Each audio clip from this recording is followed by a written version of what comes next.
Gustavo Noticias Petro del y mundo, Nicolás Maduro actualidad con y overol tendencias, color política naranja. y enfrentamiento, La imagen creada con inteligencia periodismo y artificial muestra controversia. así al presidente Bienvenido de a tu Colombia y al canal dictador Mundo de al Venezuela Día. con el uniforme que distingue a los presos en las cárceles de Estados Unidos. La fotografía, que hace parte de un revelador documento que llegó el mes pasado al escritorio del presidente Donald Trump, desató la reacción inmediata de Petro. El mandatario colombiano llamó a consultas a su embajador en Washington, Daniel García Peña. Horas antes, en un discurso en el que nuevamente desafió a Trump rechazando los operativos contra el narcoterrorismo en el Caribe, Petro dijo que no despertaran al jaguar. Pero entonces yo sí le diría a Rubio y a Trump, cuidado, están atravesando el Caribe de los libertadores, cuidado, se están metiendo con la patria de Bolívar, ¿acaso es que no han leído la historia de Bolívar? Cuidado, es que en el mar Caribe hay unos pueblos que siempre han estado acostumbrados a los huracanes y pueden desatarse como un huracán. Y eso es lo que dice la leyenda. Si el águila dorada ataca, el cóndor despiertan el jaguar, que es los pueblos americanos. Y que, según develó la revista Cambio, tendría como supuesto objetivo final llevar a la cárcel al presidente Gustavo Petro. La noticia, la respuesta de Petro. El mandatario colombiano dijo que prefería morir en su país, según él, luchando a que lo envíen a una prisión extranjera. Aparece una revista que saca en su portada que estoy con un traje anaranjado que dicen que es el de los presos en Estados Unidos. Quieren desaparecer esta alternativa popular y que no gane de nuevo las elecciones del 2026 y lo quieren hacer con violencia otra vez. ¿Acaso es que intentar que lleven al presidente elegido democráticamente a la cárcel en Estados Unidos, un país extranjero, no es violencia? De las peores, porque es preferible morir uno por ahí en una esquina luchando a que se lo lleven preso a un país extranjero. El punto clave de la noticia, la estrategia cuyo impulsor es, según la publicación, el senador republicano Bernie Moreno, salió a la luz tras conocerse esta fotografía tomada en el despacho Oval de la Casa Blanca el pasado 21 de octubre. El documento, titulado La doctrina Trump y captado dentro de una carpeta semiabierta en manos del jefe del gabinete adjunto de la Casa Blanca, James Blair, incluyó el fotomontaje de Petro y Maduro vistiendo el típico uniforme color naranja que portan los reclusos de Estados Unidos. Junto a Blair estaban los senadores Lindsey Graham y Mike Lee, y a la izquierda, James Brett, director de la Oficina de Asuntos Legislativos de la Casa Blanca. Esta fotografía fue publicada en la galería oficial de la página web de la Casa Blanca. Ahí estuvo 3 semanas. Luego fue despublicada tras el informe periodístico de la revista Cambio. Si se llama a un embajador a consulta, el que hace las veces por el otro país regresa a su país mientras se recibe las informaciones pertinentes. Aquí se trata de saber por qué en la página oficial de la Casa Blanca me sacan como si fuera un preso en cárcel de los Estados Unidos. Eso es un irrespeto brutal al pueblo que me eligió y a la nación colombiana y su historia. Y mientras esto, dice Petro, en las últimas horas, durante una rueda de prensa en Bolivia, el subsecretario de Estado Christopher Landau descartó la hipótesis de un presunto plan de Estados Unidos para encarcelar a Petro. Se sabe, no hay que fiarse siempre en lo que se lee en los diarios, con todo respeto a mis amigos periodistas de la región.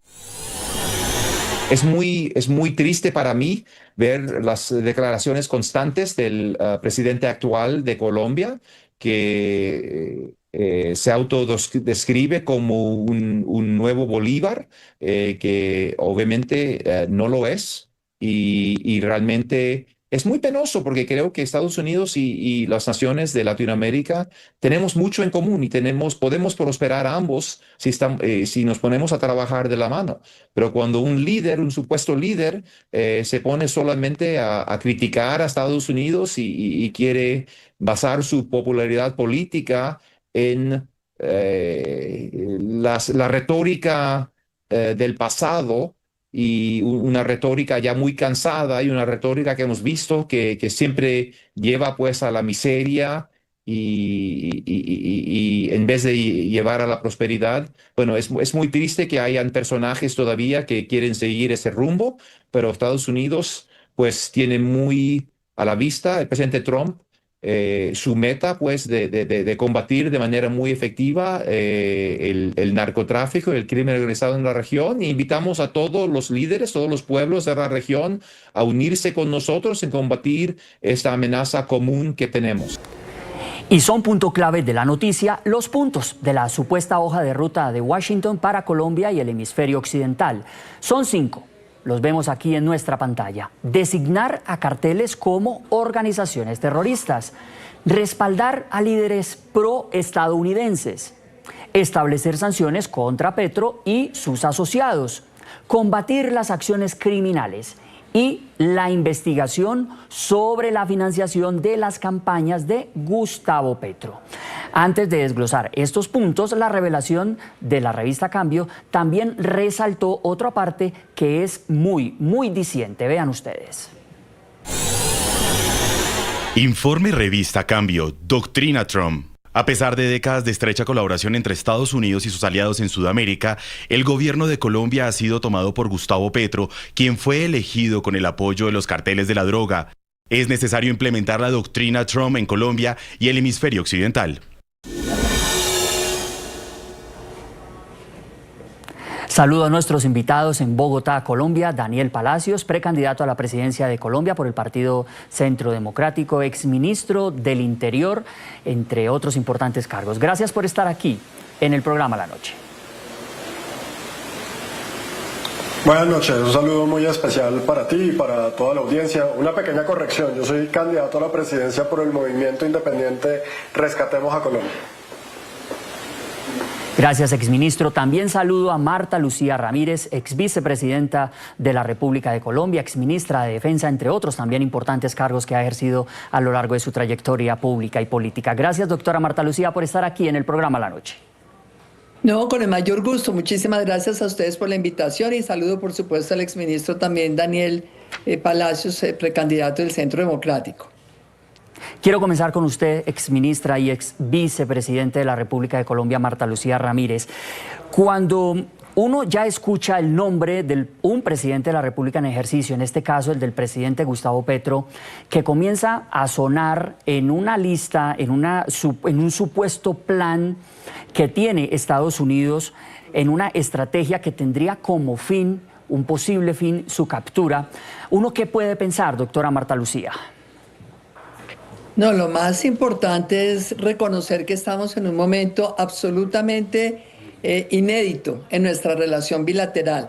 Es un momento en el cual se ha perdido desafortunadamente la confianza de Estados Unidos hacia Colombia. Recordemos que en el gobierno anterior, cuando estábamos con el presidente Iván Duque, yo era su vicepresidenta y canciller, logramos el mayor reconocimiento a Colombia como el aliado estratégico no miembro de OTAN. Y era realmente el más importante de todos sus aliados estratégicos. Ahora hemos pasado a una posición absolutamente contraria, es que somos un aliado inestable y poco confiable.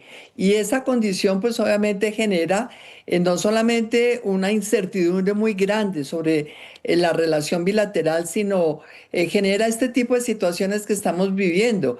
Un presidente Petro que permanentemente está buscando una confrontación con Estados Unidos, está queriendo llamar la atención del presidente de Estados Unidos desesperadamente y pues se ha terminado convirtiendo desafortunadamente en un hazmerreír para buena parte del Partido Republicano y por supuesto no lo toman en serio. Pienso que eso para Colombia pues no es nada grato, no es nada positivo, independientemente de que no nos guste la manera en que Gustavo Petro ha manejado al país, es el presidente de los colombianos. Entonces pues sí es muy lamentable que hayamos llegado a esta pérdida de credibilidad y pérdida de respetabilidad en Estados Unidos. Pero yo quisiera también allí advertir algo. Esta es una imagen producida con inteligencia artificial, aparentemente de alguien que viene del Congreso o de alguno de los staffers. No sabemos bien cuál fue la fuente, pero no es el Ejecutivo de Estados Unidos, no es la oficina oval, no es la Secretaría de Estado. Entonces también hay que entender que en la política muchas veces suceden cosas desafortunadas, pero esto no nos puede llevar a la suspicacia de pensar que es que el gobierno del presidente Trump esté haciendo algo para ver el día de mañana en la cárcel al presidente Gustavo Petro, al expresidente cuando salga de la presidencia. Lo cierto es que esto pues tiene una fuente desconocida, repito, pero no podemos de ninguna manera interpretar que esta es la posición del gobierno de los Estados Unidos, ni más faltaba. Ellos han sido claros, han sido directos en hacer críticas políticas a la manera en que Gustavo Petro ha conducido el país, a la manera en que ha dejado de enfrentar el narcotráfico y ha permitido el crecimiento de los cultivos de coca en nuestro país, pero pues yo sí no veo al presidente Trump ni a su secretario de Estado Marco Rubio haciendo pues de esto una especie de plan o programa para ver hacia el presidente Petro. Ahora sí le voy a decir una cosa que es importante pensarla. El presidente Petro ha hecho muchas cosas que podrían dar lugar el día de mañana, cuando salga a la presidencia, a que le inicien un indictment en Estados Unidos. Cosas como, por ejemplo, ir a Nueva York a incitar a las fuerzas militares de Estados Unidos en contra del presidente de Estados Unidos. Esto es algo que puede tener implicaciones penales serias, no hoy, cuando salga a la presidencia. Entonces yo lo que creo es que uno también tiene que ser suficientemente consciente que el cargo lo protege durante un tiempo. Hoy es el presidente de los colombianos, pero el día que no sea el presidente de los colombianos va a tener que asumir el costo de muchísimas de las equivocaciones que ha cometido él y solamente él. De eso no le puede echar la culpa a nadie más. Exministro Daniel Palacios, ¿usted qué opina? ¿Qué puede significar el hecho de que ya se esté hablando de una doctrina Trump para Colombia y el hemisferio occidental y que tenga como posible blanco al propio presidente de la República actual de Colombia, Gustavo Petro? Bueno, en primera medida déjeme darle un saludo muy especial a la doctora Marta Lucía, ex canciller, ex vicepresidenta, darle este saludo muy especial a ella. Segundo, mire, yo creo que lo primero que no podemos hacer es sacar de contexto esta foto. No sabemos bajo qué contexto se presentó, qué estaban hablando, si era parte de un chiste, si era parte de algo que pretendían enviar un mensaje simbólico. Lo que tenemos claridad es lo que ha dicho el secretario Landau, y es que no se puede interpretar todo lo que los medios publican, y en ese sentido tenemos que comenzar a interpretar en lo que tenemos claro. ¿Qué tenemos claro? Tenemos claro que hay una doctrina Trump, y esa doctrina Trump es la de declarar a los carteles de la droga como organizaciones terroristas y como objetivos militares. Eso no es un secreto, eso ha sido lo que Trump ha manifestado desde su campaña y lo que hoy está haciendo como presidente de los Estados Unidos. Ahora, ¿eso nos debe preocupar? Para nada. Eso solamente debe preocupar a los miembros de los carteles, a los que apoyan y financian esos carteles, a nadie más. La pregunta es, ¿por qué eso a Petro le ha molestado tanto?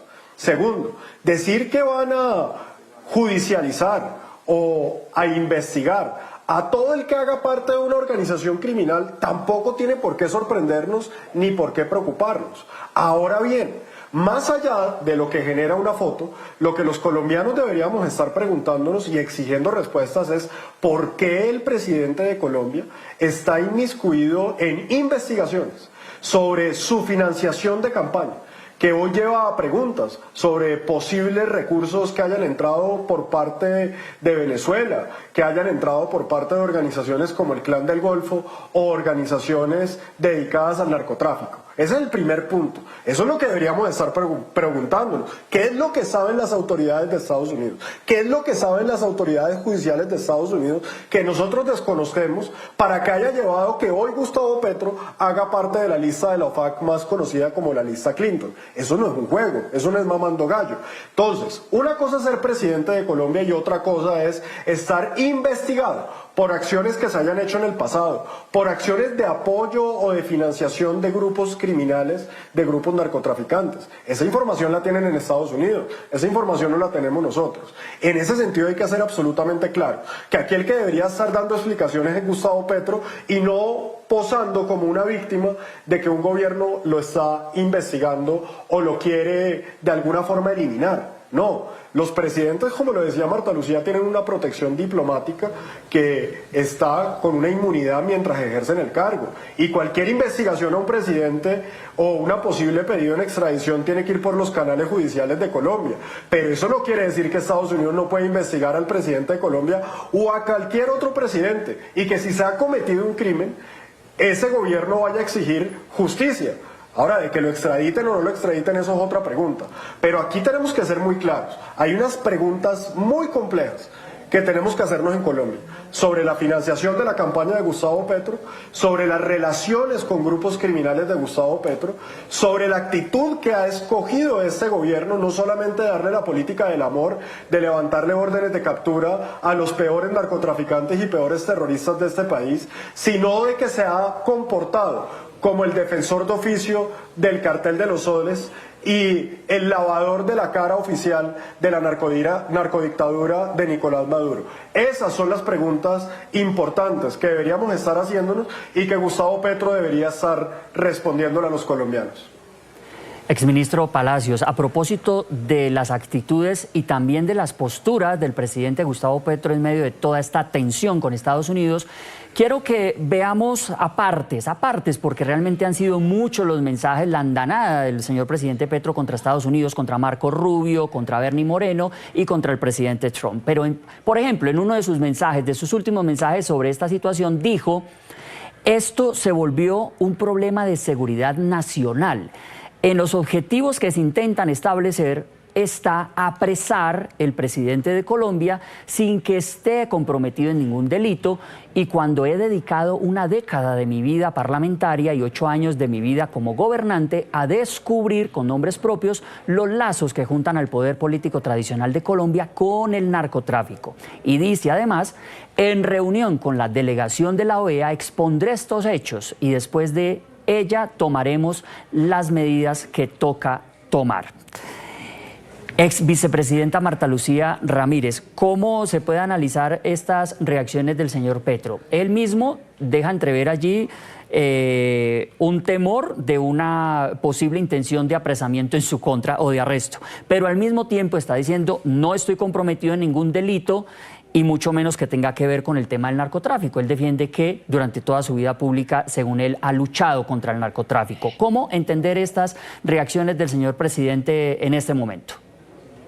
Bueno, pues la verdad creo que la respuesta es muy clara y tiene mucho que ver con lo que acaba de decir el exministro Daniel Palacios, porque lo cierto es que el presidente Trump produjo a comienzos de este año, desde recién se posesionó, esa orden ejecutiva 14157, en donde está redefiniendo el concepto de terrorismo y autoriza entonces el que los carteles internacionales del narcotráfico se designen como organizaciones terroristas extranjeras. Y esto entonces es lo que realmente amplía también el alcance para poner sanciones financieras, pedir extradiciones, desarrollar operaciones conjuntas con la fuerza pública de otros países, de tal manera entonces que es en virtud de esa directiva presidencial que tiene mucho que ver con los temas de la seguridad nacional de Estados Unidos, en virtud de eso el Estados Unidos asumió una posición muy dura, no contra Colombia, contra los carteles del narcotráfico, pero desafortunadamente sí es cierto que durante el periodo de la presidencia de Gustavo Petro nos convertimos nosotros otra vez en un país absolutamente campeón en la producción de coca. Por Dios, cuando estamos viendo nosotros cómo crecen las exportaciones no tradicionales de Colombia a Estados Unidos en productos lícitos, como el cacao, como el café, como el banano, como las flores, ¿cómo es posible que el gobierno nacional no haya hecho absolutamente nada para erradicar todas esas casi 300.000 hectáreas que tenemos hoy sembradas en coca? Entonces lo que ha sucedido es que la sola asociación de las organizaciones terroristas que producen el narcotráfico y que generan problemas de seguridad nacional en Estados Unidos, genera una preocupación absolutamente válida de parte de la administración Trump. Y cualquier persona que preste algún tipo de apoyo directo o indirecto o que tenga algún tipo de actitud condescendiente con esas organizaciones terroristas, pues evidentemente puede terminar el día de mañana también en problemado o por complicidad o por cualquier otra figura del derecho norteamericano. Y eso es lo que pues es lamentable que el presidente Petro no esté entendiendo, y lejos de entenderlo lo que hace es victimizarse. Y al victimizarse entonces él pretende que estas agresiones que él inició contra Estados Unidos y que le responde el presidente de Estados Unidos, entonces ahora se vuelvan un problema entre Colombia y Estados Unidos. Y eso no es así, no debe ser así y no va a ser así. Porque una cosa es la relación bilateral entre nuestras dos naciones, la cooperación fluida, que ha existido especialmente desde el año 2000, cuando el expresidente Pastrana consiguió el Plan Colombia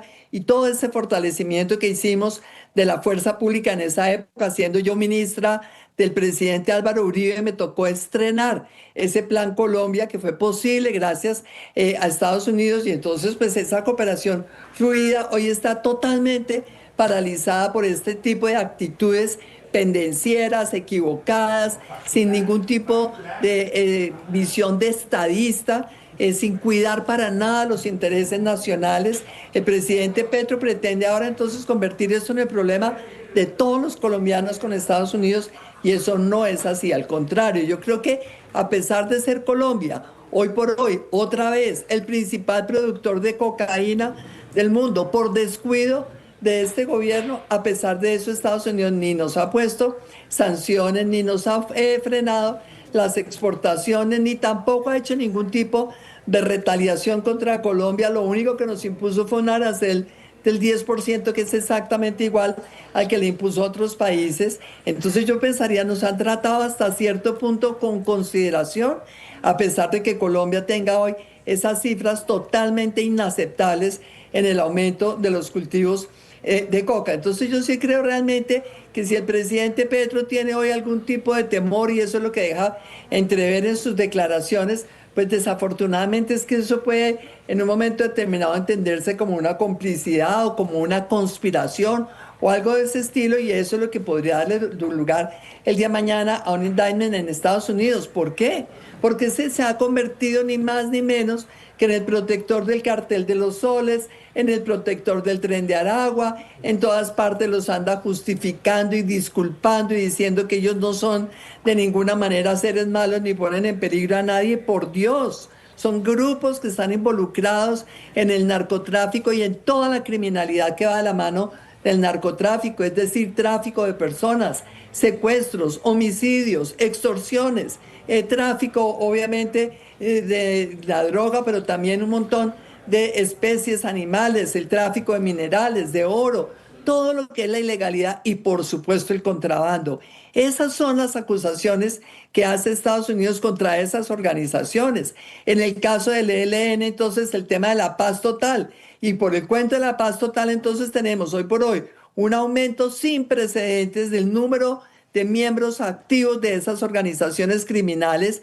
Aparentemente estamos llegando a los 26,000 hombres armados que hacen parte de grupos criminales, por cuenta de que el presidente Petro le dio por darles a ellos un tratamiento como si fueran jefes de Estado prácticamente. Entonces los sienta a manteles, los invita en Medellín, en lugar de invitar al alcalde y al gobernador, invita entonces a un grupo de personas que están en la cárcel. Todo eso es lo que ha generado realmente de parte de Estados Unidos y de parte de la comunidad internacional. Varios países han hecho críticas directas a esta tolerancia con el narcotráfico y con grupos criminales que sí ponen en riesgo la seguridad nacional de Estados Unidos, la seguridad nacional de todos estos países de la región, y que por supuesto tiene a los colombianos en este estado de indefensión en que se encuentra hoy nuestro país, por la acción permanente de estos grupos, por el aumento en los homicidios, por el aumento en los ataques a las instalaciones de la fuerza pública, el uso de drones, la cantidad de miembros de nuestras fuerzas militares y de la policía muertos, los ataques terroristas que estamos viendo otra vez en distintas ciudades. Ayer, sin ir muy lejos, Tunja, por Dios, esto es acá, en las goteras de Bogotá, la capital de Colombia. Entonces, todo esto es lo que ha generado realmente la pérdida de confianza y el que se le vea a él como un responsable de ese aumento del narcotráfico y de esos grupos criminales que sin duda alguna son una amenaza para la seguridad de todo este hemisferio. Doctora Marta Lucía y exministro Palacios, entre los puntos de la denominada doctrina Trump está uno que es clave: el de las sanciones contra Petro y sus asociados. Efectivamente, esto ocurrió el 24 de octubre. El presidente colombiano fue incluido en la temida lista OFAC, conocida popularmente como la lista Clinton. Junto a Petro quedaron en la misma lista su esposa Verónica Alcocer, su hijo mayor Nicolás Petro y el ministro del Interior Armando Benedetti. Recordemos que entre los argumentos del Departamento del Tesoro contra Petro están haber permitido la expansión de los cultivos ilícitos y los carteles de la droga y haberse aliado con el régimen narcoterrorista de Nicolás Maduro y el cartel de los soles. Ha otorgado beneficios a organizaciones narcoterroristas bajo el paraguas de su plan de paz total, entre otras políticas que han llevado a niveles récord de cultivo de coca y producción de cocaína. También se ha aliado con el régimen narcoterrorista de Nicolás Maduro Moros y el cartel de los soles. En cuanto a la designación de carteles criminales como organizaciones terroristas, que es otro de los puntos de la llamada doctrina Trump, es clave resaltar que ya están así catalogadas por Estados Unidos agrupaciones como el ELN, la Segunda Marquetalia, y las disidencias autodenominadas o renombradas FARC-EP. El senador Bernie Moreno ha propuesto designar como terroristas a otras 3 organizaciones criminales colombianas. ¿Cuáles son? Las disidencias de las FARC, de alias Calarcá, el Clan del Golfo y los Pachenca, o autodefensas conquistadoras de la sierra, como dicen llamarse. Estos grupos criminales adelantan acercamientos con el gobierno Petro bajo su denominada política de paz total. Estado Mayor de los Bloques y Frente, Autodefensas Gaitanistas de Colombia y las Autodefensas Conquistadoras de la Sierra Nevada son organizaciones extranjeras que participan en actividades terroristas y mantienen la capacidad e intención de participar en dichas actividades, lo cual amenaza la seguridad de los Estados Unidos y de sus ciudadanos.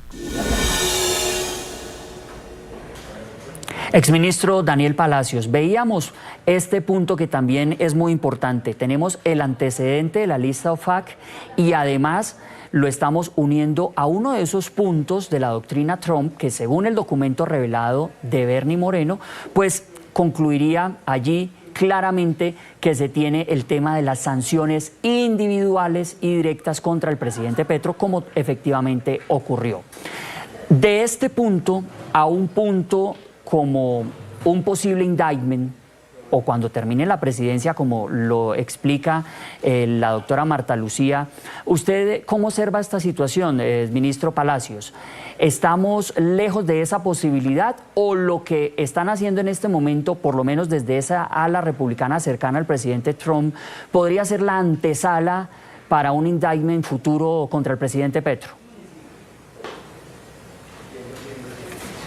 No, mira, yo creo que la política que ha diseñado el gobierno de los Estados Unidos me recuerda mucho a la política de la doctrina Bush.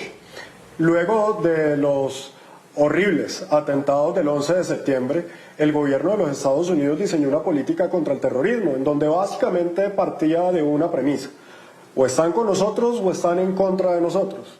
Y eso quería decir de manera muy sencilla que todo el que no estuviera a bordo de la doctrina Bush era un país que estaba apoyando, colaborando con los grupos terroristas. En este sentido, teniendo claro que la legislación de los Estados Unidos permite acciones ofensivas bastante amplias cuando se trata a organizaciones terroristas, como permite acciones directas a través de drones, a través de militares en terreno, de bombardeos, de utilización de misiles como los misiles Tomahawk a través de buques o de submarinos o inclusive a través de bombarderos estratégicos como los B-2, lo que establece claramente es que hoy los Estados Unidos han establecido una política de cero tolerancia con el narcotráfico. ¿Y eso qué quiere decir? Que así como en su momento estaba autorizado a adelantar operaciones contra quienes colaboraban o apoyaban el terrorismo, hoy ese terrorismo se amplía para entender que también incluye al narcotráfico y a los carteles de la droga. El que no entienda qué significa eso, quiere decir que no comprende que hoy ha pasado de ser una acción en contra del narcotráfico del Departamento de Justicia de los Estados Unidos a ser una acción que ha pasado al Departamento de Guerra de los Estados Unidos. Quiere decir, hoy bajo legislación americana está autorizado el uso de la fuerza contra los carteles de la droga. ¿Eso qué quiere decir? Que cuando a usted lo sindican de pertenecer, de apoyar, de financiar o de colaborar con un cartel de la droga, está siendo posible que usted sea un objetivo dentro de esa ampliación de las facultades ejecutivas y judiciales que se han brindado en la lucha contra el narcotráfico en Estados Unidos. Diciéndolo de otra forma, quien apoye, quien financie, quien colabore, quien defienda o patrocine a los carteles de la droga, no solamente en Colombia, sino en el mundo, puede ser objetivo de las autoridades judiciales y militares de los Estados Unidos. ¿Eso qué tiene que llevar? ¿A que quién se tiene que asustar con esa medida? Pues claro, sencillo, quienes apoyan, quienes financian, quienes colaboran o quienes defienden a los carteles de la droga. La pregunta es ¿por qué Gustavo Petro ha asumido la posición no de combatir, no de castigar, no de denunciar a los carteles de la droga, sino de darles la política del amor, de buscar cómo lo justifica, cómo les da tratamiento preferencial, cómo les da beneficios, cómo les levanta órdenes de captura, cómo evita la aspersión tanto aérea como la aspersión manual, cómo limita la capacidad de la fuerza pública colombiana? Y a eso súmele que se ha vuelto el defensor de oficio del cartel más grande del mundo, que es el cartel de los soles, que está en sinergia con los carteles mexicanos. Entonces, ¿eso a qué lleva? A que si hay alguien, sea un funcionario público, no sea un funcionario público, sea de Colombia o de cualquier otro país del mundo, que esté abordando esa función de proteger, de apoyar, de financiar, de colaborar, pues va a ser objetivo del gobierno de los Estados Unidos. Eso no hay que meterle victimización, eso no hay que meterle un ataque personal. Es sencillo, en este momento hay una política de cero tolerancia con el narcotráfico, y quien pretenda seguir en esa actitud de defender o de patrocinar o de apoyar, pues va a ser víctima de investigaciones, va a ser sujeto de investigaciones por parte del gobierno de los Estados Unidos. Yo vuelvo y quiero ser muy claro en eso. A nadie tendría por qué preocuparle que se amplíen estas capacidades en contra de los carteles de la droga, a menos de que usted sea miembro, a menos de que usted los financie, los apoye o colabore con ellos. Y nuevamente quiero ser muy claro, el que tiene que estar respondiéndole a los colombianos de por qué está en la lista OFAC es Gustavo Petro. El que tiene que responderle a los colombianos de por qué hay cuestionamientos sobre la financiación ilegal de su campaña, de recursos que puedan provenir, sea de carteles de la droga o sea de Venezuela, es Gustavo Petro. ¿Qué es más verosímil? Le pregunto a la audiencia. ¿Que Estados Unidos está persiguiendo a Gustavo Petro sencillamente porque piensa diferente o porque es un líder que es un líder galáctico y un líder mundial? ¿O Estados Unidos está adelantando una investigación contra Gustavo Petro porque ha recibido información de primera mano que ha venido, por ejemplo, de confesiones como las del Pollo Carvajal, que está hoy bajo indictment federal y que ha confesado de que existen relaciones entre el cartel de los soles, entre las guerrillas colombianas que operan con refugio y con apoyo del gobierno venezolano y algunos miembros del gobierno de Gustavo Petro y de su partido, como podría ser el heredero de las FARC, Iván Cepeda? Eso es lo que hoy tiene que quedarle claro al mundo. Yo realmente creo que esto no es un tema de persecución, sino un tema de la acción judicial de los Estados Unidos, de la información de inteligencia que está llevando a develar relaciones del narcotráfico y la política colombiana. En este momento, gobiernos, por ejemplo, como el de Gustavo Petro en Colombia, también una amenaza, y lo digo por su afinidad con el comunismo en algunos casos o con el régimen venezolano. Bueno, por supuesto, tenemos nuestras diferencias con el gobierno del presidente Petro. Gracias a Dios habrá una elección en Colombia ya este año que viene, y supongo que el pueblo colombiano, en su gran sabiduría, pues va a rechazar este sendero que lleva a la miseria, al odio, y va a ir en un nuevo rumbo para el bien de ese gran pueblo. Por último, señor Landau, se ha hablado en Colombia en las últimas horas de un supuesto plan de Estados Unidos. Han publicado los medios en contra del presidente Petro. ¿Usted lo desmiente? Mira, nunca hay que creer todo lo que se lee en los periódicos. El presidente Petro se ha portado de una manera muy provocativa. Imagínense, aquí estuvo en Nueva York alentando a nuestras propias tropas a desobedecer las órdenes legítimas de nuestro presidente. Así que así no pueden actuar los líderes responsables del mundo. Por eso inmediatamente le echamos del país, le quitamos la visa. Es realmente muy trágico para el gran pueblo de colombiano que sea representado a nivel internacional por una persona de tan bajo carácter moral, especialmente en contraste con una persona como José Daniel Ferrer. Yo sé de qué lado es el lado correcto de la historia. Eran las declaraciones que hace pocos minutos en exclusiva le dio a nuestro corresponsal permanente en Washington, Roberto Macedonio, el subsecretario de Estado de Estados Unidos, Christopher Landau. Lo ha dicho, refiriéndose a Petro, así no pueden actuar los líderes responsables. Y agrega, es muy trágico para el gran pueblo de Colombia haber sido representado a nivel internacional por una persona de tan bajo carácter moral. Ex vicepresidenta Marta Lucía Ramírez, ¿qué opina usted de estas recientes, muy recientes declaraciones de Christopher Landau? Y quiero preguntarle si realmente frente a esta fractura entre el gobierno Petro y Estados Unidos, pues nos tendremos que resignar de aquí a agosto, o tendremos que apelar a la diplomacia paralela para velar por los intereses entre ambas naciones. ¿Qué puede pasar de aquí a agosto mientras pues se termina este gobierno? Bueno, pues en primer lugar creo que es muy importante tener en cuenta que esto que habrán dado por llamar la doctrina Trump, esto es parte de lo que es ya la posición multilateral. Esto fue parte de la reacción de Naciones Unidas cuando los atentados terroristas en Estados Unidos, y tenemos que recordar que ha habido varias resoluciones del Consejo de Seguridad de Naciones Unidas, la resolución 1373, la resolución 1377, la 1456 y la más reciente, que es del año 2015, 2014, tal vez que la 2195, en donde se reconoce que hay una convergencia entre el terrorismo y el crimen organizado del narcotráfico. Entonces, esto a nadie le puede sorprender cuando lo consideran un aliado indeseable, una persona de bajo tono moral, pues es que ha sentado a la mesa a los narcotraficantes que son parte de esta convergencia terrorista que amenaza a Estados Unidos, como a Europa, como al hemisferio todo.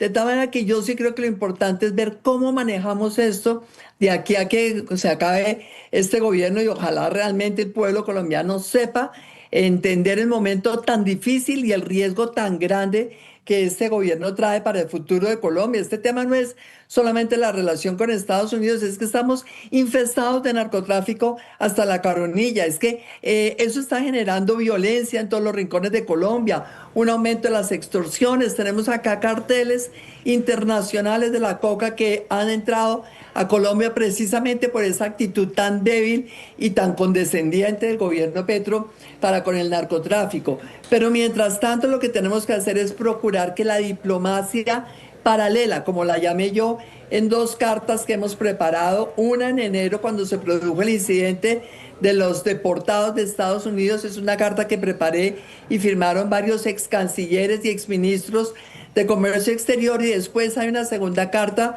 que la preparé en julio y que está firmada por más de 160 personas, muchos exministros, tal vez unos 30 o 40 de distintas carteras, de distintos gobiernos, y muchos empresarios y muchos líderes de Colombia, donde decimos, por Dios, es que nosotros sabemos que en este momento se necesita esa diplomacia paralela, es decir, el sector empresarial, los centros de pensamiento, los partidos políticos colombianos, los alcaldes y gobernadores. Por eso yo aplaudí cuando se fueron el alcalde de Medellín y el alcalde de Cali, tanta gente salió a atacarlos y a criticarlos. No, es que lo que hay que hacer es mostrar en Estados Unidos que lo que está haciendo Gustavo Petro no lo compartimos la gran mayoría de colombianos, que lo que está haciendo él, esa tolerancia con el narcotráfico, con los grupos terroristas, nos hace daño a todos los colombianos, y por eso rechazamos esa posición que ha tenido Gustavo Petro. Y si hacemos esa diplomacia paralela, yo pienso que eso nos va a permitir más o menos sobrellevar la relación hasta que se acabe este gobierno sin incurrir en el riesgo de sanciones contra los productos de exportación de Colombia, porque eso es lo que realmente debería preocuparnos a nosotros. Hemos logrado que el presidente Trump tenga mucho más madurez emocional, él, su gobierno, todo su equipo de asesores, que la que hemos visto acá en Colombia. Si ellos hubieran dejado enganchar en esta actitud pendenciera de Gustavo Petro, pues ya nos hubieran puesto sanciones hace rato. Luego nosotros tenemos que, a través de la diplomacia paralela, mantener realmente el mejor flujo de comunicación con los actores que son tomadores de decisiones en Estados Unidos, en la clase política, en el Congreso de Estados Unidos, en la administración, por supuesto, en el sector empresarial, y entender que en este momento lo peor que podría hacer el presidente Petro es ir a expulsar al embajador de Estados Unidos, ni tantas cosas absurdas.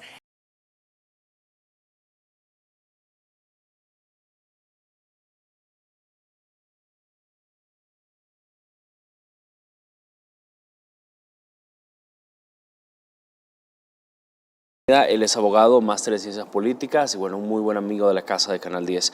Bienvenido, Juan, gracias por estar acá. Muchas gracias, Armando, muchas gracias a la población salvadoreña que nos permite ingresar a sus hogares a través de la señal de Canal 10. Es un gusto conversar contigo, Armando. No, gracias a ti por la oportunidad y por dedicar parte de tu tiempo. Hablemos de cómo avanza el tema de la seguridad en El Salvador.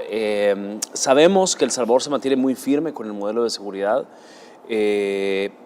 El presidente Bukele recibió un país, hay que recordar, dominado por las pandillas, figuraba en los rankings de las naciones más violentas del mundo. Vemos que hay dos herramientas constitucionales, como el régimen de excepción y el Plan Control Territorial, que es un plan modelo a nivel internacional. ¿Qué balance se puede hacer del tema de seguridad a esta fecha? Bueno, hay varias aristas donde tú puedes analizar el tema. Le puedes preguntar a la gente, que de hecho hay encuestas que se dedican. Hace algunos meses la Gallup hizo una encuesta y la población tiene una percepción, el 88% de los salvadoreños, es decir, 9 de cada 10 prácticamente, dicen que es un país seguro. Esa es la percepción de la gente. Es un nivel de análisis que es sumamente importante porque es el día a día de las personas, de los salvadoreños. Luego está cómo nos ven internacionalmente en el modelo de seguridad, ¿verdad? El Salvador se ha convertido para Latinoamérica y para incluso países de otras latitudes más lejanas que nuestros países vecinos en un modelo de seguridad sostenible, porque nosotros pasamos de ser la capital mundial de los homicidios a tener uno de los índices más bajos de homicidios a nivel internacional y de ser el país más seguro del hemisferio occidental. Ese es otro nivel de análisis, cómo lo ves en perspectivas. Pero si tú quieres ser bastante objetivo, basta con que hagas un comparativo de los delitos o los índices de delitos que teníamos antes del 2019 y lo que tenemos ahora.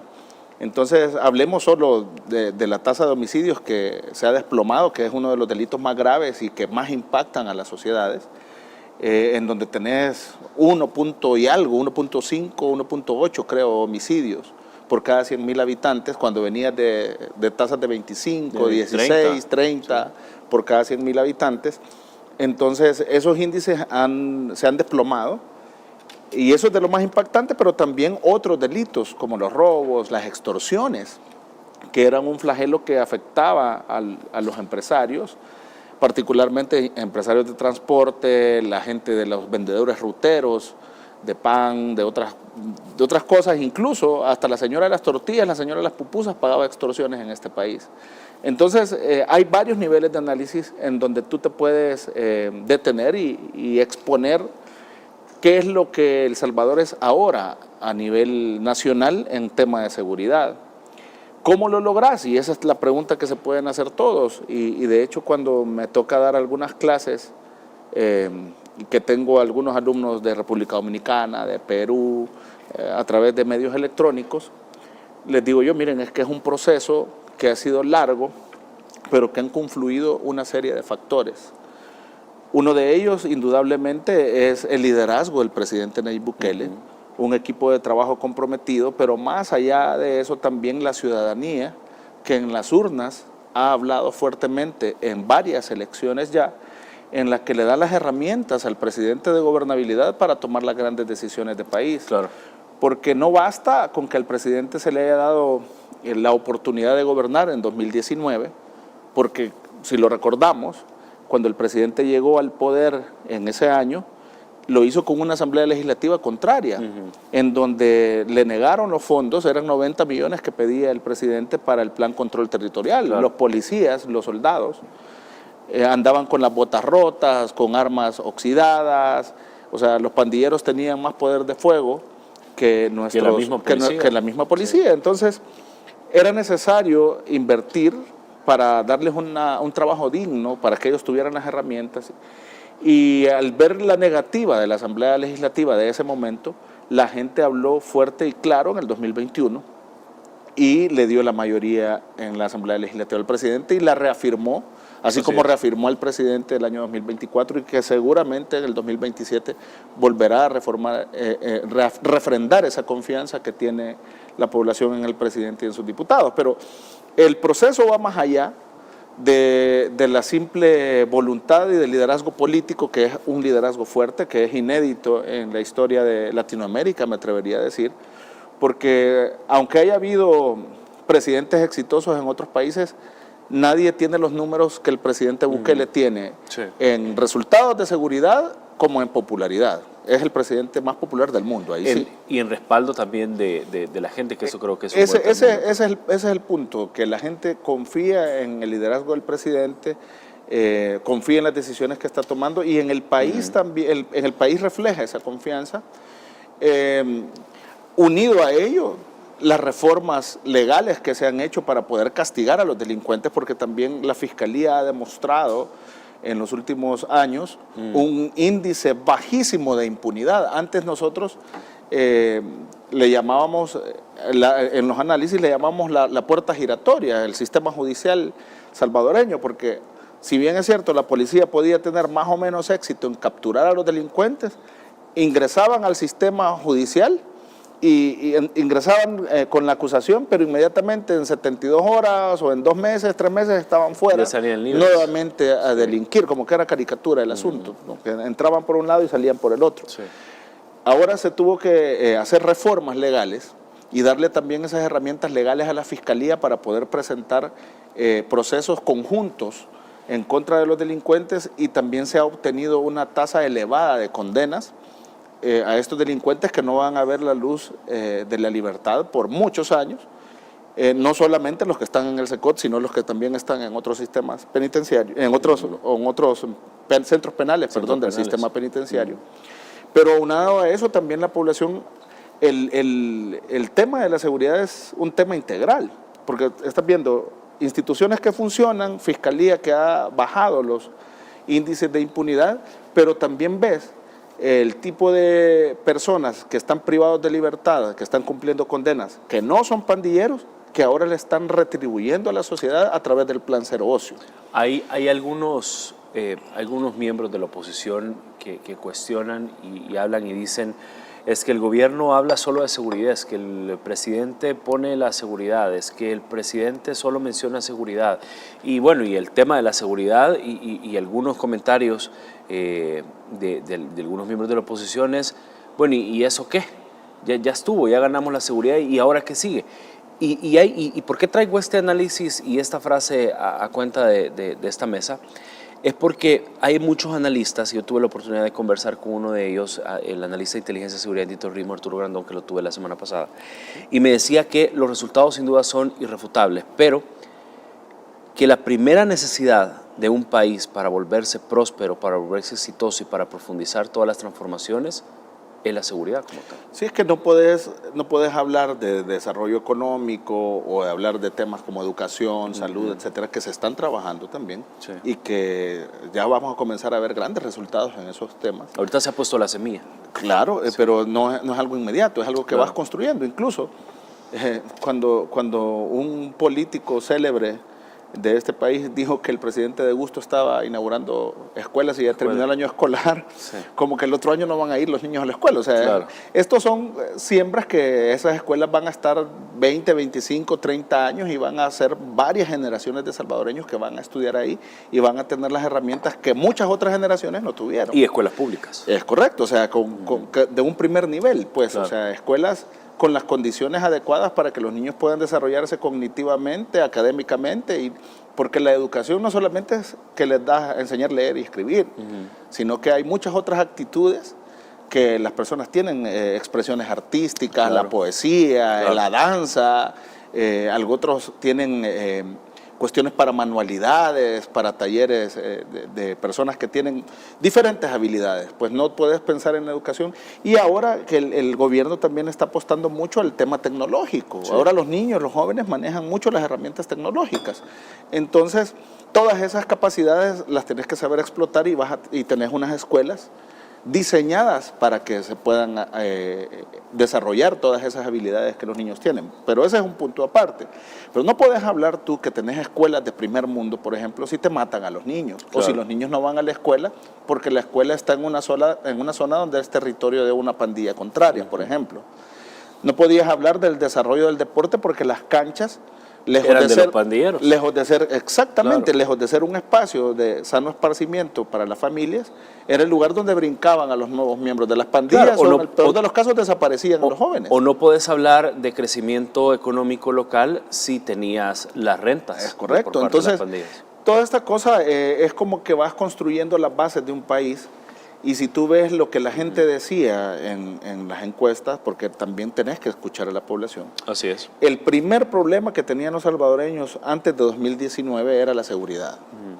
Ahora, obviamente, con ese problema resuelto, pero que tenés que ser constante, no es algo que lo vas a eliminar y de la noche a la mañana puedes decir, ya tengo a todos los pandilleros desarticulados y están presos y voy a olvidarme de los demás. Nada más, este día la policía mencionó la captura, en las redes sociales lo pude ver, de un pandillero tatuado y todo que encontraron y que pues va a comenzar a enfrentar el proceso penal. Pero todas estas cosas no las puedes obviar, no puedes decir, miren, ya aquí se terminó y vas a comenzar a construir otras cosas. Tenés que manejarte como que estas son las bases de un nuevo El Salvador, de una sociedad distinta, de una sociedad de paz, en la que los salvadoreños podemos pensar en poner negocios, en trabajar, en estudiar más, en varias oportunidades que se están generando en el país y que hay que saberlas aprovechar. Claro. Ese es el punto, porque la oportunidad puede llegar, pero si no estamos preparados para aprovecharlas, solo las vamos a ver pasar. Hay muchas personas cuyos negocios ya están floreciendo. Hay muchos hermanos salvadoreños que están invirtiendo y están diversificando algunos sus negocios. Sí. Y eso lo están haciendo gracias a la seguridad. Si antes tenían un local, están abriendo locales nuevos en otros lugares. Hablo de tiendas de abarrotes, no solo hablo de la gran empresa, sino que también del mediano y pequeño empresario, la señora de la sala de belleza, el peluquero, que tiene en la bonanza de seguridad, le permite a él guardar algo de dinero, invertir y abrir una segunda sucursal. Varios de ellos lo están haciendo, claro, condenados todos. De hecho, hay varias personas que fueron detenidas en el marco del régimen de excepción y han sido liberadas, ¿verdad? Se les ha comprobado no se les ha podido comprobar que son culpables, por tanto son inocentes y han salido del sistema penitenciario. Es algo normal y es parte de enfrentar un proceso penal. Pero el índice de impunidad quiere decir que la Fiscalía, de la mayoría de casos que pueden presentar la acusación, han logrado condenas, no solamente de homicidios, no solamente de extorsiones y no solamente de pandilleros, sino que de todos los delitos en general. Si nosotros nos remontamos a lo que ha estado ocurriendo últimamente, han sido desmanteladas bandas de robos celulares, bandas de estafadores por medios electrónicos, gente que trataba de estafar a la ciudadanía a través de teléfonos o correos electrónicos, etcétera.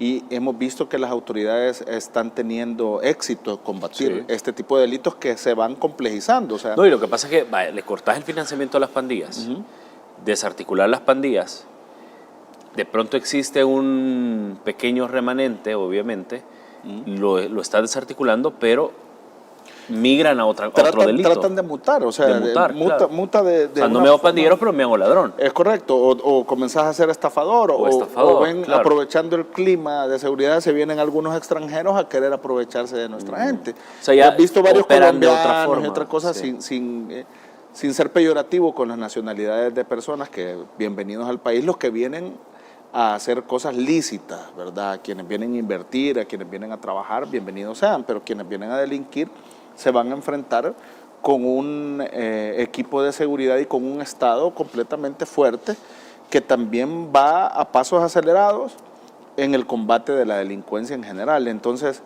eso es lo que te convierte en un referente, no solamente decir que has condenado pandilleros y que los tenés ahí, sino que también le estás brindando seguridad a la ciudadanía en materia generalizada, como esta de los delitos informáticos, que ha habido una reforma también al Código Penal para poder castigar estos delitos, que la Fiscalía también tiene elementos y otros combates a otros flagelos como el lavado de dinero y todo. Recientemente han aprobado una nueva ley contra el lavado de dinero. Ahora el nombre es un poco más largo, no lo recuerdo al momento, pero sí es bastante largo.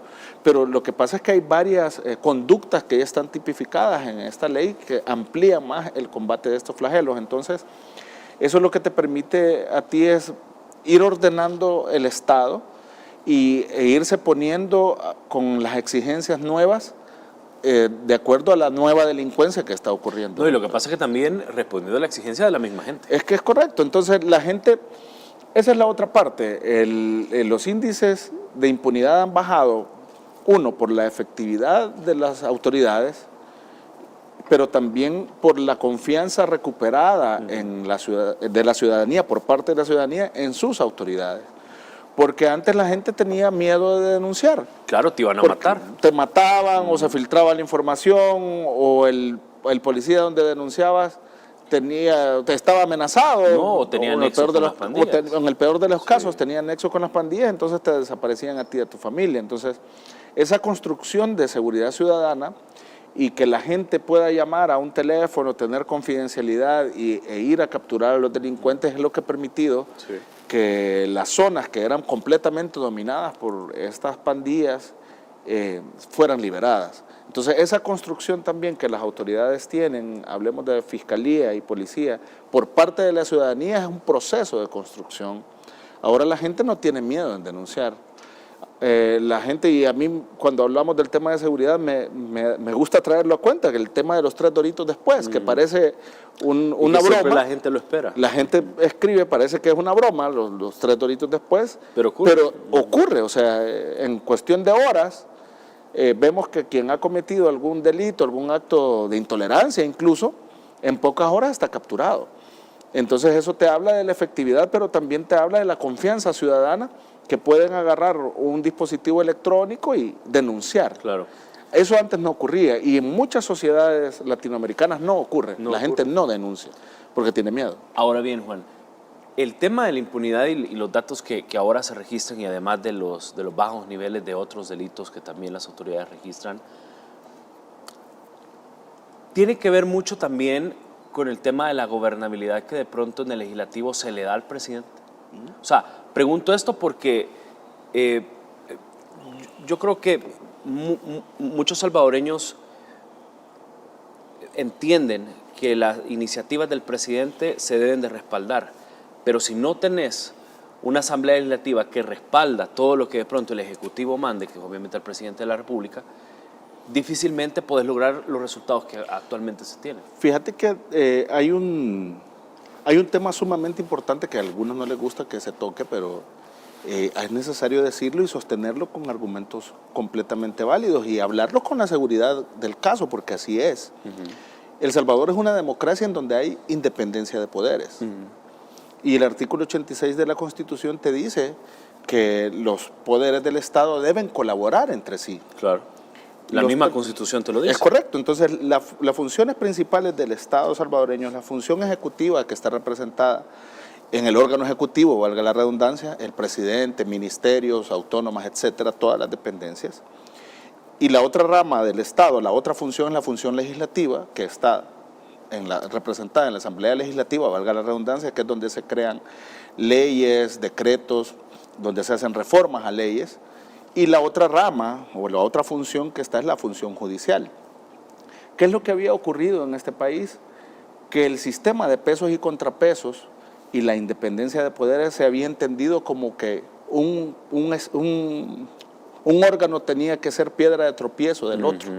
O sea, si había una iniciativa del presidente, la Asamblea no la votaba, por ejemplo, en el caso de la pandemia. Y a eso le llamaban pesos y contrapesos. Por eso, entonces estaba mal entendido, te lo habían tergiversado. Por ejemplo, en la pandemia, el presidente mandaba una propuesta de ley para salvaguardar la vida de los salvadoreños, la Asamblea no te la votaba. Y si lograbas, después de largas jornadas de negociación y de pláticas y todo, lograr que te votaran un proyecto de ley, aparecía en la sala de lo constitucional y te la declaraba inconstitucional. Entonces, el sistema democrático estaba siendo utilizado con intereses mezquinos. Sí. Eran islas, eran como, yo soy el rey de la Asamblea Legislativa, con esos grupos de diputados divididos por Arena y el Frente, y no le vamos a hacer caso a lo que el presidente y la gente quiera. Sí. Los otros reycitos eran los magistrados de la Sala del Constitucional que modificaban las reglas del juego a través de sentencias de inconstitucionalidad. Entonces, ¿qué es lo que ocurrió en ese momento? Que la gente, la población, el votante, el soberano, que es quien tiene la decisión, dijo no.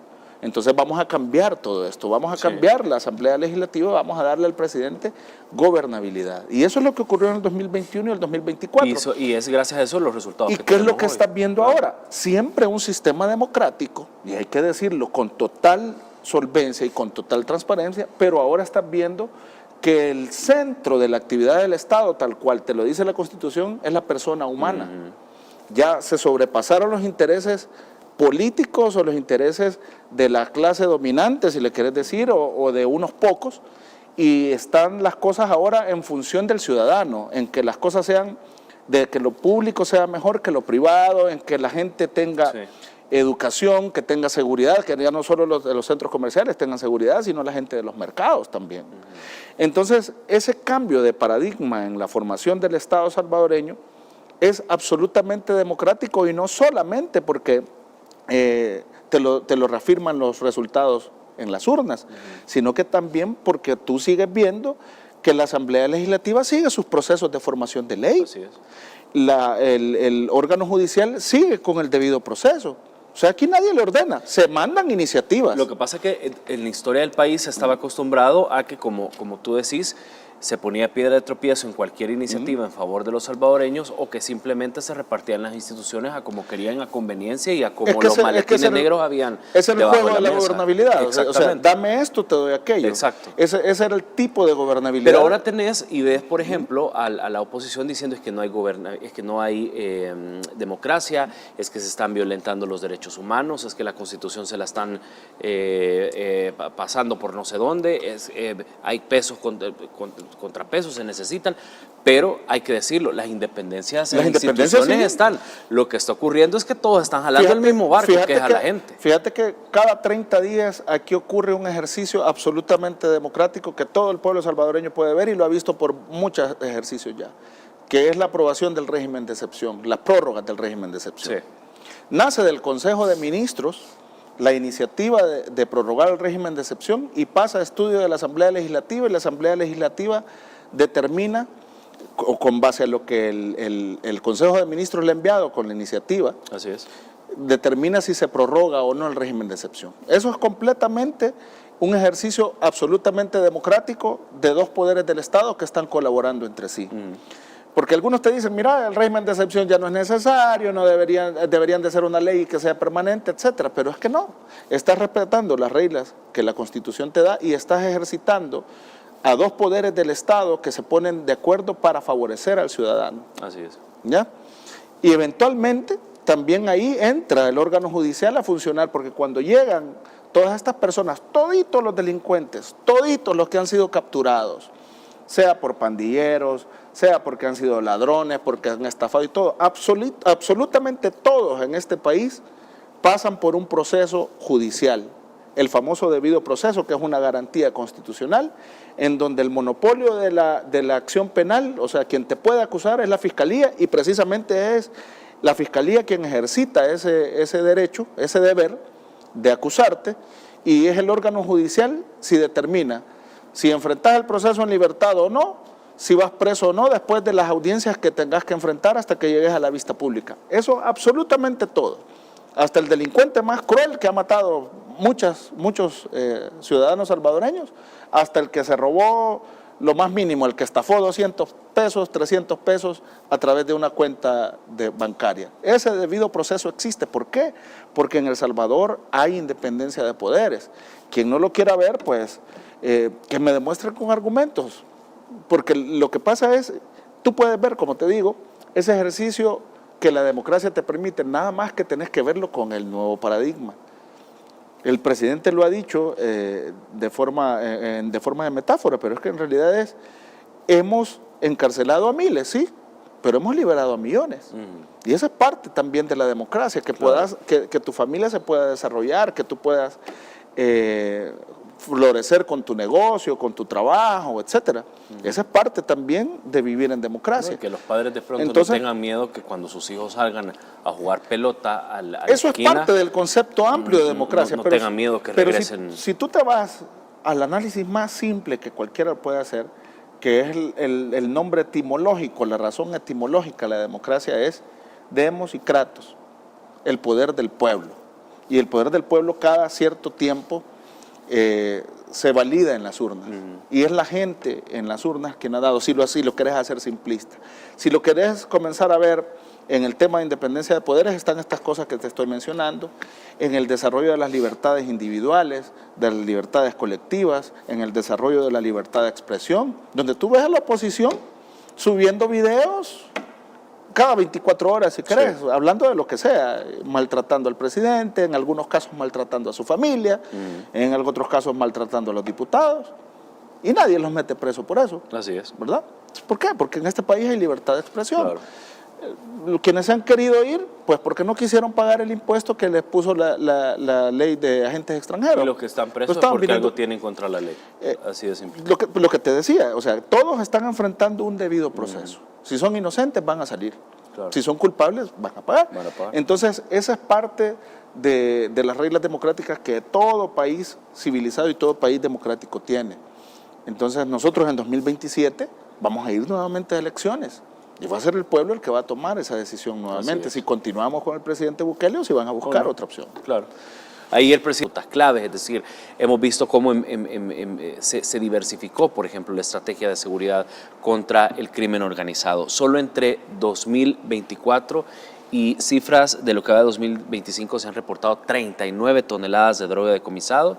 Esto hablamos de 977 más o menos millones de dólares y esto indica un aumento sostenido en operaciones y subrayo operaciones exitosas. Pero es lo que dicen las cifras oficiales. Pero ¿cómo lo ves tú? Casi $1 billón, casi, que se han quitado y se han incautado en droga. Hace poquito vi una persecución de un helicóptero de nuestro ejército, sí, tras de una lancha con narcóticos y algunos delincuentes que iban ahí, que se logró la captura de todos ellos y se logró incautar la droga que llevaban. Esas son herramientas que antes no teníamos. O sea, no teníamos los equipos para poder alcanzar las lanchas rápidas. Y yo quiero pensar que algunos países vecinos nuestros es porque no tienen la capacidad operativa y por eso no tienen esas incautaciones, porque la ruta de la droga viene de Sudamérica y va hacia los Estados Unidos. O puede ser también voluntad. Por eso te digo que yo quiero pensar que no tienen el equipo. No quiero pensar que no tienen el equipo y nosotros, gracias a Dios, sí lo tenemos. Sí. Pero pasa también por ese elemento de la voluntad política de querer atacar un flagelo tan delicado y tan complicado como es el narcotráfico, porque ahí se mueve mucho dinero, ahí se mueve muchas poder en esos tipos de delitos. La gente que va transportando trata de diversas formas de camuflajear, hemos visto que hasta unas especies de submarinos se han atrapado en nuestras costas. Las lanchas rápidas, que es una de las incautaciones más constantes que tenemos nosotros en nuestras costas, pero es algo que te pone a la vanguardia en la región y con uno de los principales socios comerciales te ve con buenos ojos, que es los Estados Unidos, que constantemente, cuando nuestra Fuerza Armada tiene éxito en estas incautaciones de droga, de 3 a 5 veces he visto que la Embajada de los Estados Unidos a través de sus redes sociales felicita el trabajo que se está haciendo. Entonces eso además de que es un golpe a estos carteles del narcotráfico, también te da una imagen favorable con socios confiables en el combate a la narcoactividad, porque es uno de los ejes de trabajo que particularmente Estados Unidos valora mucho, porque ellos son las víctimas, digamos, predilectas de este flagelo, donde mucha gente, la salud pública de los Estados Unidos se ve comprometida por este flagelo de la narcoactividad. Entonces, que nosotros estemos dando resultados, y ellos han destinado millones de dólares al combate a la narcoactividad, y nosotros ya nos comenzamos a distinguir del famoso Triángulo Norte, que antes era el sector así llamado, que éramos Honduras, El Salvador y Guatemala, pero nosotros desde hace algunos años ya nos estamos considerando un poco, ya no hablan del Triángulo Norte, sino que El Salvador está teniendo resultados en el combate al narcotráfico. A medida sigue ese flagelo, vamos a seguir viendo esas incautaciones, es algo constante. Ellos van a seguir tratando de evadir los controles de nuestro ejército, de nuestra guardia costera, de la policía, etcétera. Hemos visto no solo incautaciones marítimas, sino que también terrestres en la aduana de Lamatillo, que tenemos tecnología de primer mundo para escanear los contenedores, aparte de hacer las rutas de comercio más rápidas, también más seguras, porque identifican cabal cuando hay algún tipo de ilícito que va escondido ahí. Entonces, poco a poco nos hemos convertido en un referente de seguridad, incluso en el combate a la narcoactividad, porque no basta con atacar tu problema interno, que era un monstruo de problema, que eran las pandillas, y vas a dejar de lado problemas regionales e internacionales como la narcoactividad, ¿verdad? El narcotráfico. Entonces, El Salvador se ha podido como ubicar como un referente en el combate incluso de este tipo de delitos. Y eso es algo bueno, porque aunque nosotros no somos, digamos, el mercado objetivo para que esa droga venga y se pueda vender acá, sí somos corresponsables de que no pasen por acá. O sea, porque es parte de salvaguardar nuestra soberanía, la soberanía de nuestras costas y de nuestra mar, ¿verdad? Claro. Nuestras aguas territoriales. ¿Cómo evalúas el trabajo de la Marina Nacional? ¿Cómo lo ves? Yo creo que la Marina Nacional son personas completamente comprometidas, son personas que tienen mucha disciplina, que han demostrado su ética y su capacidad, porque acordate que ahí van mucho dinero, millones de dólares. Ah, claro. Que eventualmente te pueden tentar y decirte, miren, señores de la Marina, déjenos ir, ¿verdad? Y le vamos a dar, ¿qué? 100,000, 200,000, 300,000 dólares, que perfectamente pudiera pasar, pero han demostrado nuestra Marina Nacional un compromiso serio en el combate al narcotráfico, han demostrado su ética profesional, han demostrado que de verdad están trabajando por El Salvador. ¿Por qué? todas estas incautaciones están dando resultados y están posicionando al país, y eso solo te lo puede hacer un equipo de personas comprometidas, ¿verdad? Porque hay muchas cosas, ¿verdad? Incluso amenazas de las que pudiesen ser víctimas nuestros miembros de la Marina, pues incluso estas personas a veces van armadas. La vez pasada hubo incautación no solo de drogas, sino que de armas, ¿verdad? Eventualmente esas personas llevan dinero, etcétera. Entonces, el hecho de que la Marina esté dando resultados te habla de que tenés un equipo profesional, un equipo comprometido, cuidando nuestras costas. Hablemos de mensajes. Yo creo que yo soy de las personas que para mí todo comunica. Todo lo que vos decís, haces, mirás, hablás, comentás, todo comunica.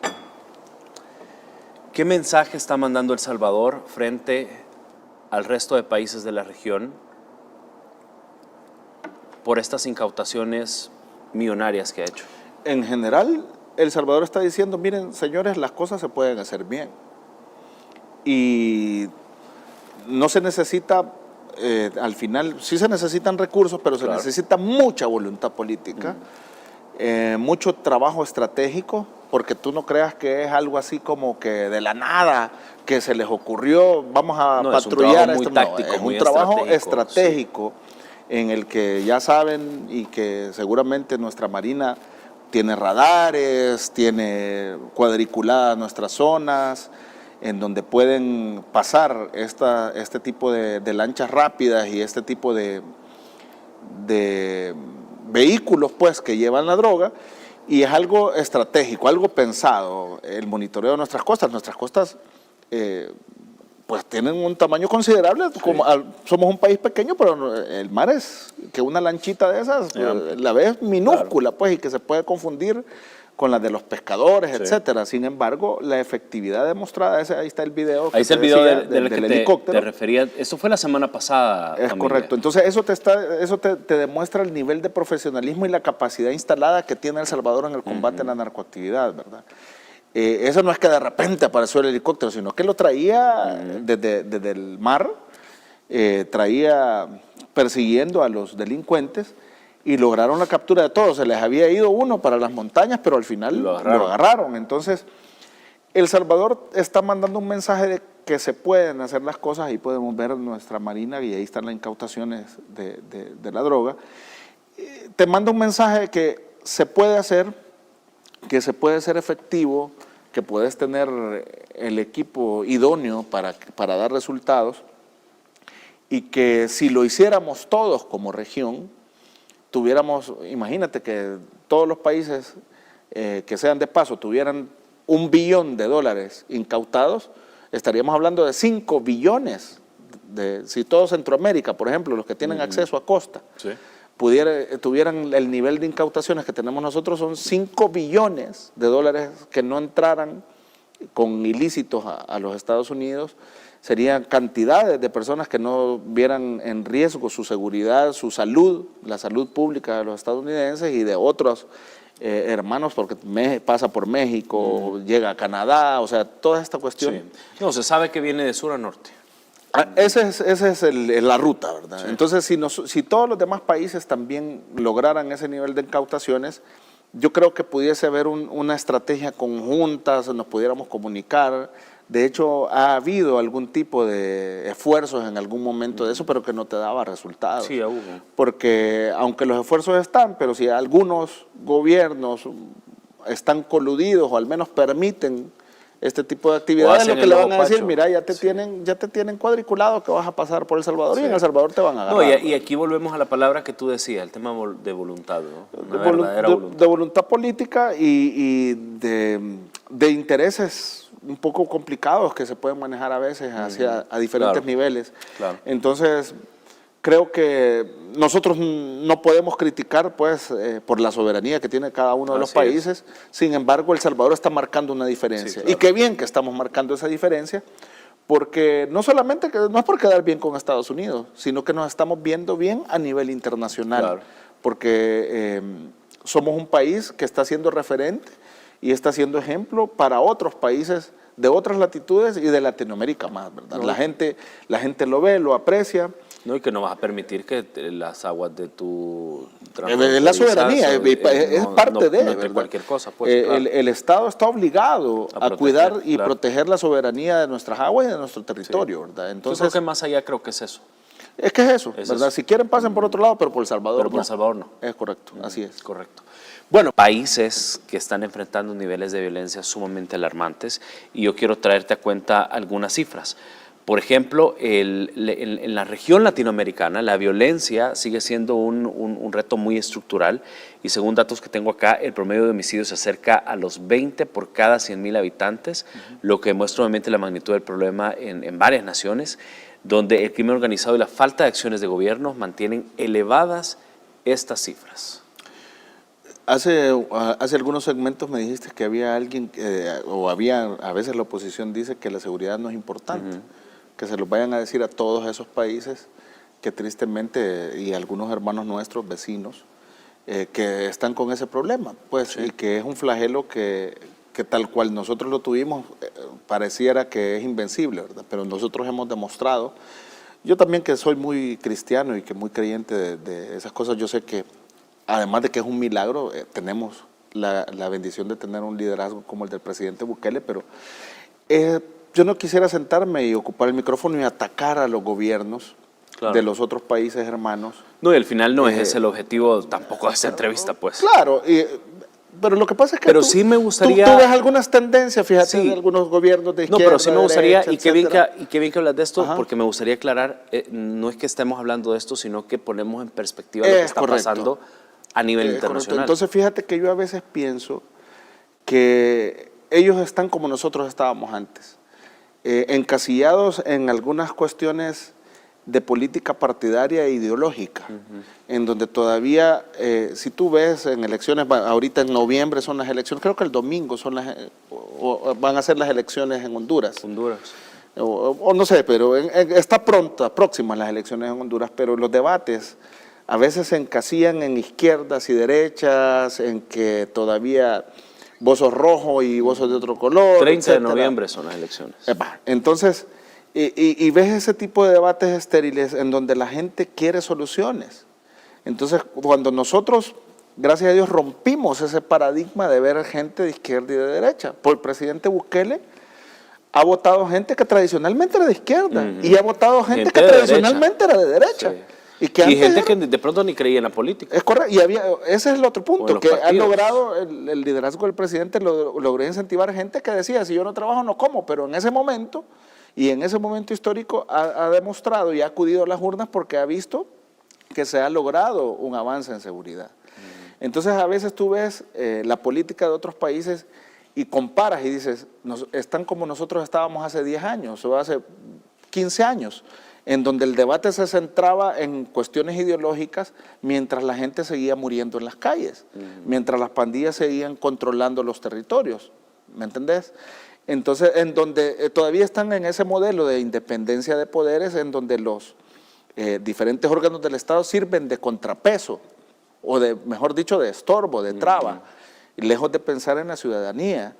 Entonces, es bien difícil evaluar la condición, pero si buscas un parámetro, comenzás a ver los índices de criminalidad, los índices de extorsión, los índices de homicidio.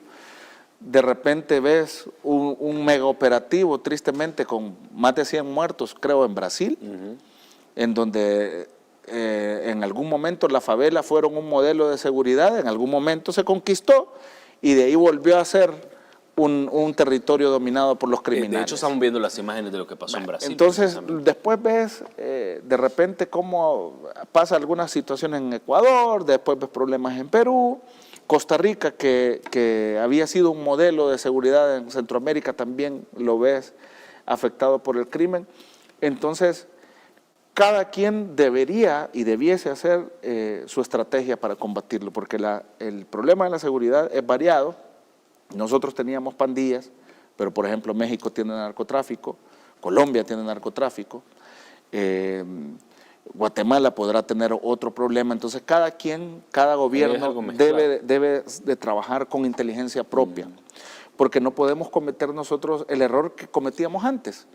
que aquí venían a darnos fórmulas mágicas y a vendernos ideas y cosas, pero los muertos los seguía poniendo el pueblo salvadoreño y las soluciones no estaban ahí. Entonces, mal haríamos nosotros en quererles vender fórmulas mágicas a los otros también, si los muertos siguen siendo sus conciudadanos. Ahora Entonces, bien, lo que sí, por ejemplo, dice mucha gente y analista internacional de temas de seguridad, es que, y repito a esta palabra, el tema de la voluntad es básica. Fíjate que a veces la voluntad política, y por eso te digo que tenemos la bendición de tener al presidente Bukele, que además de voluntad es capacidad. Sí. Y algunos, yo no creo que haya un político, me niego a creerlo, pero no sé si lo hay, pero me niego a creerlo que haya un político en algún país que quiera que sus ciudadanos mueran. Yo me niego a creer eso. No, yo igual. ¿Verdad? Pero por mucha voluntad que puedas tener, a veces no tenés la capacidad o no tenés las herramientas.